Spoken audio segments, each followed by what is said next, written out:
Hey, welcome back to the channel. Today I'm going to be walking you through a dynamic warm-up follow along that's specifically for the hips. So I know that my hips can get really tight, especially as I increase my mileage. So I always tend to give them like a little bit more love, especially with my dynamic warm-up and my post-run mobility.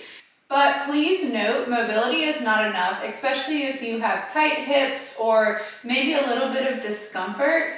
It's not enough to just do mobility because you also need stability. You can't have one or the other without a dysfunction. So you want to make sure that you have mobility and then the stability in that range of motion in order to prevent injuries and keep going with your running journey to complete your goals. So this is just a dynamic warm-up, but I want to really emphasize that you also need stability and strength. You shouldn't just have one or the other, especially with a high impact sport such as running. So if you want to give your hips a little bit more love, follow along with this dynamic warm-up that emphasizes warming up the hips. So the first thing I want to do is I want to have a chair or a box out in front of me, and I'm going to just use this as a visual because I'm going to step over the box and then I'm going to go in the reverse direction. So follow along here.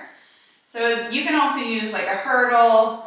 What I'm making sure I'm not doing is leaning to the side. I really want to make sure that I'm emphasizing opening up the hips. Good, we'll do a couple more here. Good, and one more. Good. All right, switching to the other side. Same exact exercise. And this, I really like to do unilateral exercises because you can feel, like I can feel here that this hip is way looser than the other one. So I really like to emphasize unilateral exercises just so you're aware of what you feel in your body. Good, one more.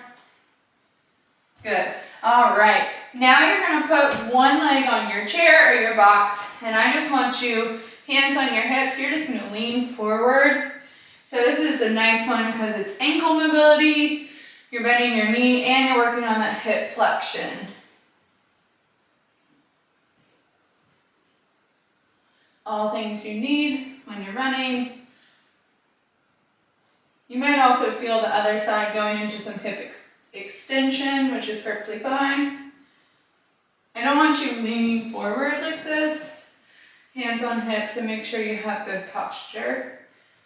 Couple more here. Good, and switch. Same thing, you're just leaning forward. Try to keep that back heel down. Like with this one, I can feel a calf stretch actually.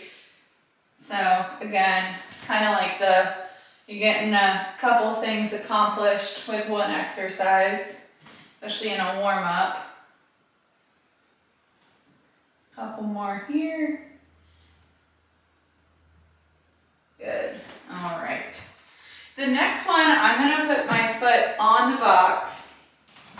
So it's into some hip extension, and all I'm going to do is tuck my pelvis back, hold it, you'll feel a stretch in that quad and hip flexor, and relax. So I'm tucking it back into a posterior pelvic tilt, feel a stretch, and relax. Tuck back, make sure you have good posture, sitting up nice and tall, and relax. A couple more here. Tuck back. If you want to do this post run, I would just hold it for a longer period of time. But because we're trying to really emphasize getting the blood flow, I'm just holding it for a couple seconds. And back. Good. And that emphasizes really getting that hip into extension, which a lot of runners do not do and can cause more discomfort in the hips and the low back. So same thing here, I'm tucking back and relaxing. I just like to do a couple here, making sure my leg's getting into hip extension. Couple more. tuck, and release. Tuck, and release, tuck. So the last exercise that we're gonna do in this dynamic warm-up is a lateral lunge. So what you're gonna do, step out to the side and drop all the way down. Good, you're gonna also be working on ankle mobility when you do this. And then walk to the other side. Good. Hold it and walk over. Now, if you can't get down this far, that's perfectly okay. I can definitely feel that my left side is tighter than my right, so I'm not able to get down as low. I really have to use my hands behind me. You can also use like a block, and I'm just noting that as a weakness with my hip mobility and ankle mobility. Just something I want to improve on. Good. Good. And you can really have your hands just support you behind you or in front of you. A couple more here. Good. Last one. Good. All right. Awesome job. We are all done with that dynamic warm-up for hip mobility. And if you want a post-run mobility that emphasizes the hips, I will link that right here for you to do right after you run or your workout. See you next time.